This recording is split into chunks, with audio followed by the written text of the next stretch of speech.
நல்லதொரு வீக்கெண்டா ஒன்று தட்டு நிறைய சோறு அப்புறம் உட்காந்து பார்க்க நல்ல ஒரு படம். நான் யூஸ்வலாகவே டிவியில் புது படம் கேம் ஷோனா பார்க்க மாட்டேன். பழைய படத்தை அந்த டேரக்டர் ஏமா போதுமா அப்படின்னு சொன்னால் கூட உட்காந்து பார்த்துக்கிட்டு இருப்பேன். அதில் இன்னைக்கு இந்திரலோகத்தில் நான் அழகப்பன் யாருக்கு தெரியும் தெரியல, ஆனால் படம் சூப்பராக இருக்கும். இந்த சொர்க்கம் நரகம்னா அழகாக காட்டியிருப்பாங்க. அதை பார்த்துட்டே மொத்த வீடையும் டக்குன்னு க்ளீன் பண்ணி முடிச்சேன். அப்புறம் அந்த தக்காளி செடி நான் ஊருக்கு போக முன்னாடி காய்க்க தொடங்குச்சு.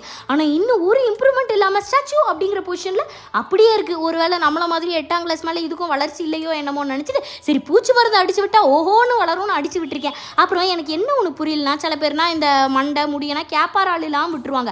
அவங்களுக்குனா கொத்தா முடி வளருது. ஆனால் என் முடியை கண்டதை குடிச்சிட்டு கண்ணும் கருத்துமாக பார்த்துக்கிட்டாலும் 1 இன்ச்சு வளர வேணான்னு, சரி நீ வளர வேணான்னு விட்டாலும் ஒரு ரெண்டா கொட்டுதே. அதான் போகிற வர எல்லாட்டையும் டிப்ஸ் கேட்டு இன்றைக்கி இம்ப்ளிமெண்ட் பண்ணிட்டேன். தலைக்கு குளிக்க 2 மணி நேரம் முன்னாடி நல்லா எண்ணெயை தேய்ச்சி வீட்டில் இருக்க யாரையாவது 5 ரூபா காசு கொடுத்தாட்டு உட்கார வச்சு நல்லா மசாஜ் பண்ணி விட சொல்லணுமா.